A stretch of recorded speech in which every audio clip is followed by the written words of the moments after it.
Hi, you're on the Reddit Confessions channel. It wasn't lipstick on her collar. It wasn't a missing earring. It wasn't perfume. It was a crumpled receipt for room 212, Green Pines Motel. Time-stamped 10:41 a.m. and paid in cash. Wedged right beside an empty iced coffee cup in my wife's car. She had left it unlocked again, something she only ever does when she's in a rush or when she's too distracted to remember she's cheating. 12 hours earlier, she had stood in the doorway of our kitchen, tossing her keys onto the counter like she was the victim in all this. "I'm so sick of your jealousy," she yelled, grabbing her phone. "I slept at my sister's. Happy now?" I didn't say a word. She stormed into the bedroom, slammed the door, and started typing furiously. Her sister, by the way, lives 2 states away and just had foot surgery. But somehow she's become my wife's favorite cover story. That night, I couldn't sleep. My skin itched with the truth I hadn't said out loud yet. So I did something weak, something I'm not proud of. I waited until she passed out, tiptoed outside in the rain, and opened her car. That's where I found it, the receipt. Room 212, 89999, single bed. 2 guests checked in. No lies left to guess, just confirmation. I took the receipt, folded it slowly, and put it in my pocket. Not to confront her, not yet, but to remind myself that I wasn't losing my mind. The next morning, I made her coffee like always. She didn't say a word. Neither did I. It wasn't until she slipped up, until she made it worse, that I spoke. She was brushing her hair in the hallway mirror when she muttered, "Oh, by the way, if you're still suspicious, you can call my sister." That was it. I stood behind her and whispered, "Didn't know your sister lives in a motel." She stopped brushing, stopped breathing too. Her eyes met mine in the mirror, no defense, no denial, just a tremor in her hand. And that's when I realized something far worse than betrayal. She wasn't afraid of losing me. She was afraid I might already be gone. The worst part, it wasn't even rage that hit me. It was that weird hollowness you feel right before a panic attack. Like your own breath doesn't believe what's happening. She stared at the keycard in my hand like it was radioactive. "Where did you get that?" she demanded, voice already cracking. I didn't answer. I didn't have to. Her poker face was gone. "Let me explain something. I'm not brave. I'm the kind of guy who triple checks if I lock the door. I whisper sorry to mannequins I bump into. And until last week, I believed that if I just loved her harder, she'd stop pulling away. But love doesn't work like gravity. It doesn't hold people down who are trying to float towards someone else.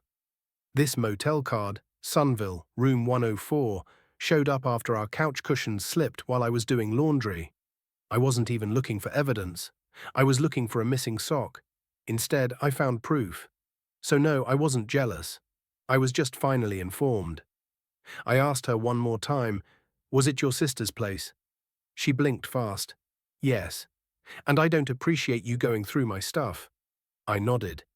"Weird that your sister has vending machines in her living room. You left this too." I pulled out the small receipt for a $3.25 energy drink, printed right under the motel's name. Now her hands were shaking. "You're being dramatic," she said. "Yeah," I muttered. "And you've been rehearsing that line in front of a mirror with someone else, haven't you?"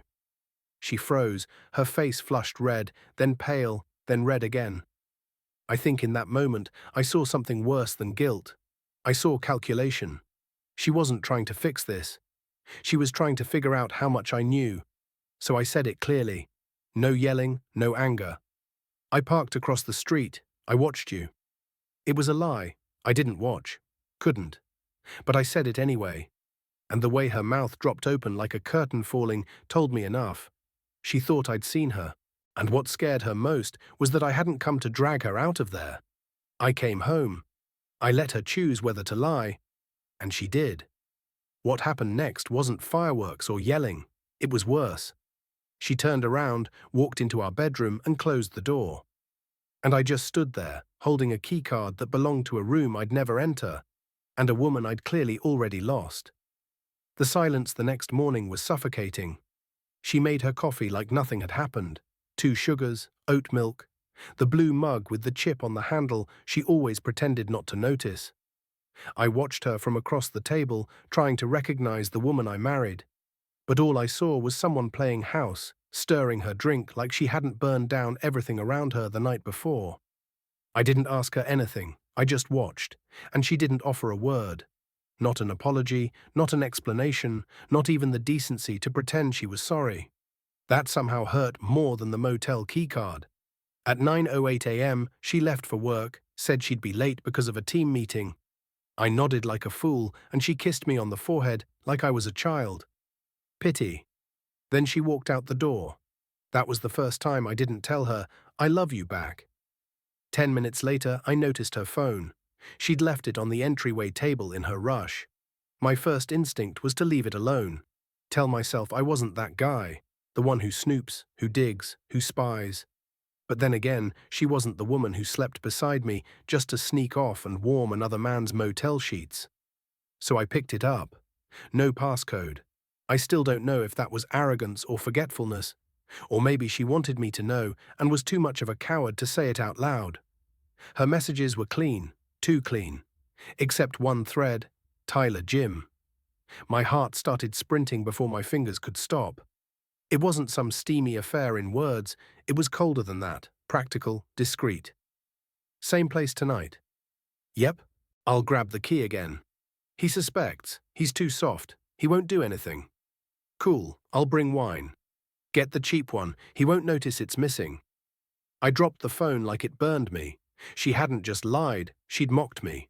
Planned things on the assumption that I wouldn't fight back, that I'd roll over, that I was manageable.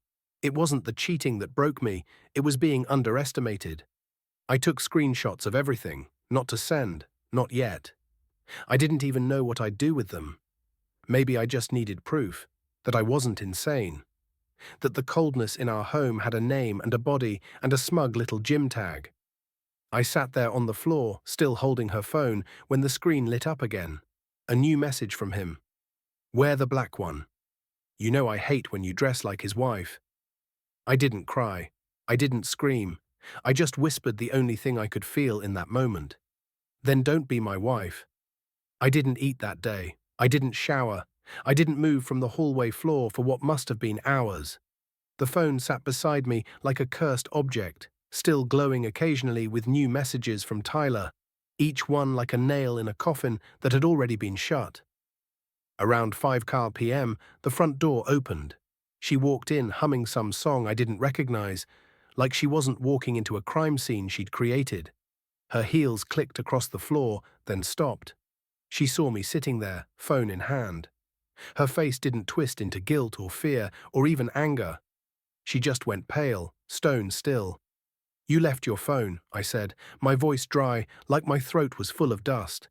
She didn't answer at first. Her hand hovered near her purse, like she was preparing to flee. I wasn't going through it, I added, which was a lie, a small human lie. I had read every message 3 times. It buzzed. I looked, that's all. Still nothing from her, just the soft sound of her breath, shallow and fast. Then she whispered, "You weren't supposed to see any of that." Not "I'm sorry," not "it's not what it looks like." Just that I wasn't supposed to know. As if her only real regret was that I found out. I stood up slowly. My knees cracked under the weight of everything she'd built and burned. "I'm soft, huh?" I said, holding up her phone, shaking it slightly. "That's what you tell him? That I won't do anything?" Her eyes flickered, like she was debating whether to beg or lie. "You don't understand," she finally said. "You were always so distant." I laughed, actually laughed. Distant. I spent 6 months working double shifts to help pay off your student loans. I haven't bought new shoes in 2 years, so you could do that stupid candle-making workshop you quit after 2 weeks. "That's not fair," she snapped, stepping forward, her face changing, defensive now. "You think you're some kind of martyr." "No," I said, my voice calm, terrifyingly calm, even to me. "I think I'm a man who begged you to talk to me for a year while you snuck off to cheap motel rooms with someone who doesn't even buy decent wine." She winced at that. "Good. Cal," she said, her voice softening. "Please, we can fix this. It was a phase. It didn't mean—" "Don't," I said. "Don't insult both of us." I walked past her, grabbing my keys.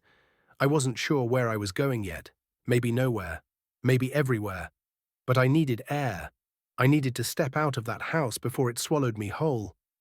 She reached for my arm. "Don't go," she said. "Not like this." I looked her dead in the eye and said, "Then maybe you should have left like this instead." I didn't drive far, just down the road, parked near an empty baseball field where we used to sit during summer evenings with ice cream cones dripping down our hands. It was always her favorite spot. Now it just felt like a graveyard of memories I didn't sign up to bury. I sat there for over an hour, engine off, watching shadows stretch across the grass. At some point my phone vibrated once, then again, 10 calls. All her. Then a text. "Please come home, we need to talk." "I'm sorry." It wasn't even 2 minutes later before another message lit up the screen. "You left the front door unlocked. Come back." I stared at it, heart racing in a way I didn't expect. It wasn't fear. It was recognition. She still thought I was the same man from a week ago, the one who'd come running, forgive quickly, maybe sleep in the guest room for 2 nights before making her pancakes to fix it. She didn't realize something inside me had finally snapped into place. It wasn't anger, not fire, but clarity, the kind that comes after you stop gasping for air and realize you've been swimming in the wrong direction the entire time. I drove home. She was waiting by the door, still barefoot, makeup smeared, trying to look remorseful but not quite pulling it off. Her mascara had dried into crusty streaks. She probably thought it made her look vulnerable. Didn't. "I'm glad you came back," she said softly, arms crossed tight like she was holding herself together. "I didn't come back for you," I replied. "I came back for my laptop." That knocked the performance out of her. Her eyes widened. "What?" "I've booked a room at the Sunrise Inn. Not the one you two use. Don't worry, a different one." I stepped past her into the living room. "I need time to think alone." "No," she said quickly, "you can't just leave like this. We need to work through it." "We?" I laughed bitterly. "There hasn't been a we in a long time, Claire. You chose someone else, over and over again." She shook her head. "I didn't choose him. It wasn't serious. It was just an escape." That word, escape, like our marriage was a prison she needed fresh air from. "I offered you help, Claire. I asked you if you were okay. You said you were just tired." I grabbed my bag. "I didn't realize you meant tired of me." She blocked the door. "You're blowing this up. We can fix this. We've been together for 8 years. I looked at her hand on the doorknob, the same hand that sent texts about cheap wine, and laughed at my softness. "You had 8 years to fix it. You spent the last 3 months wrecking it." Her lip quivered. She stepped aside. I opened the door, then paused. "You weren't supposed to get caught, right?" I asked. She didn't answer. I walked out, leaving her standing there in a hallway filled with silence, regret, and no one left to lie to. It had only been 12 hours since I walked out, but it felt like a lifetime. The motel room I checked into wasn't glamorous. Yellow-tinted lamp, buzzing AC unit.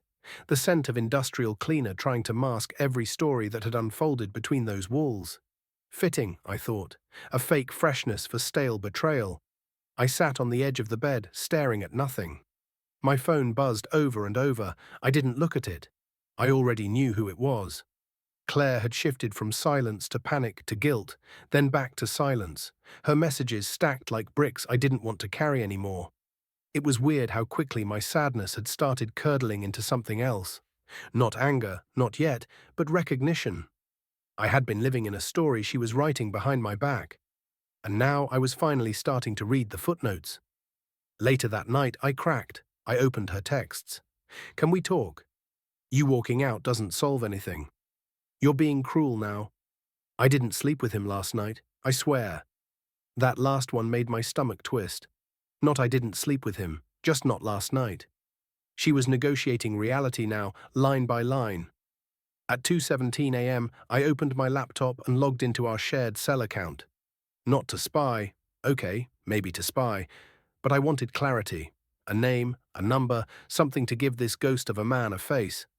Tyler. That's what she saved him under, but his real number showed something else. A contact labeled M Contractor. He had hours of call time logged over the last few weeks. Always after midnight. Always when I was asleep beside her, drooling into my pillow like a damn fool. Out of curiosity or desperation, I called it. 1 ring, 2. Voicemail. A raspy voice said, "You know what to do." That was it. No name, no warmth. And just like that, the walls in my motel room felt like they were moving in closer. I couldn't sleep. I kept replaying every recent moment between us like it was part of some slow-motion disaster film. Her long showers, her sudden interest in cardio, the way she flinched when I tried to kiss her neck last Tuesday. Around 5 a.m., I got a text from an unknown number. "You really shouldn't call this phone." No name, just that. I stared at it until the sun bled through the motel curtains. Was it him? Was it her? Did it matter? I packed my bag and left the motel by 6 a.m., but I didn't go home. Instead, I went to her office. I had never been that kind of man, never showed up unannounced, never stirred drama in public. But I needed to see her in a place where she couldn't perform, where she wouldn't expect me. I waited in the parking lot, tucked behind a tree. I watched as she arrived at 8:41 a.m., wearing the same black coat I'd once complimented, the same one she wore in the photo Tyler sent her late last month, the one I found buried in her deleted messages, the one where she wasn't wearing anything underneath. She stepped out of the car, fixed her makeup in the mirror, then smiled. That fake, polished smile. It wasn't for me. And that's when I knew she wasn't ashamed. She was just careful until now. She called me the next night. I didn't answer at first. I let it ring until it went to voicemail. Then again, then a third time. I stared at the phone like it was ticking. Part of me didn't want to hear her voice. Part of me needed to know what lie she'd try next. So on the fourth call, I picked up, but I didn't say anything. I just let her speak. "Calvin," she breathed, "please don't hang up. I know you're angry. I know I hurt you, but I swear it wasn't supposed to be like this. I was lonely. You were always at work. You were always tired. I felt invisible." The moment she said that word, invisible, something snapped inside me because I had been invisible too. Invisible when she came home smelling like someone else. Invisible when I made her dinner and she scrolled on her phone the entire meal. Invisible when I begged her to go to counseling and she laughed it off. "You want to talk about invisible?" I finally said. "I learned your favorite wine from a motel receipt, Claire." She started crying, or maybe pretending to. I couldn't tell anymore. "It didn't mean anything," she whispered. I almost laughed. That line, that tired, soul-rotting line. It didn't mean anything. Then why'd she do it over and over again? Why did she save his number under another name? Why did she tell him I was too soft to fight back? And just like that, my voice broke. "You could have just left me," I said. "You didn't have to humiliate me." She sniffled. "I didn't want to lose what we had." "You already did." There was silence, heavy and long. Then she asked, "Can we meet? Just talk face to face?" I hesitated. I really did, because a tiny, fractured part of me still hoped she'd look me in the eye and confess. Not just cry, not just twist the blame, but own it. So I said yes. We met at a coffee shop near her office. She showed up wearing the scarf I bought her last Christmas. She smiled like we were old friends. I sat across from her with my hands in my lap, barely able to look her in the eye. "I miss you," she said gently. "I miss us." That's when I pulled out my phone and placed it on the table. "You sure about that?" I asked. Because what she didn't know was that the moment she asked to meet, I called a friend of mine who worked at her office. He owed me a favor, and he gave me something better than a confession, a security timestamp. Yesterday, while I sat outside in my car, watching her enter the building at 8:41 a.m., someone else swiped into the employee entrance using her guest pass just minutes after. Male, 6'1", black hoodie. Same guy she'd broken off things with, and they went in together at 8:53 a.m. "I know about Monday," I said. Her face dropped, her mouth opened, but I didn't need to hear it. I stood up. "I'm done letting you talk me in circles," I said, and I walked out. The part that hurt the most wasn't that she cheated. It was that even when caught, she still tried to perform. It's been 6 weeks since I walked out of that coffee shop, and I haven't seen her in person since. She sent a few more messages, some sad, some bitter. One, just a photo of the keychain I gave her from our trip to Oregon. But eventually the silence grew long enough for her to understand I wasn't coming back. The divorce papers were signed last Friday. I thought I'd feel empty, but I didn't. I felt clean. I'm still not sure when the love died. Maybe it didn't die all at once. Maybe it leaked out slowly every time she smiled at her phone during dinner or told me, "You're imagining things," or walked past me like I wasn't there. Love doesn't always explode. Sometimes it just vanishes quietly while you're trying to hold it in your hands. But here's the part I didn't expect. Healing feels different than I thought. It doesn't look like revenge. It doesn't look like proving her wrong. It looks like standing in my own apartment, cooking dinner for one with a record playing in the background and nobody rolling their eyes at my music taste. It looks like laughing again. Really laughing at a movie without wondering if she's pretending to like it. It looks like waking up and not feeling dread. Feels like air. I'm not saying it's perfect. I still have questions. Still have nights where I stare at the ceiling, wondering why I wasn't enough. But more and more I realize the truth. Her cheating wasn't a reflection of my worth, it was a reflection of her emptiness. And that's not mine to carry anymore. So yeah, I walked out broken. But I'm building something better from the pieces. Something honest, something that doesn't need to be hidden in motel rooms or lies dressed up as sisters' visits. And someday, when someone asks what happened between us, I'll say this. She was looking for something. I stopped pretending to be it. Don't forget to like, subscribe, and follow for more real stories from the edge of heartbreak and healing, only on Reddit Confessions.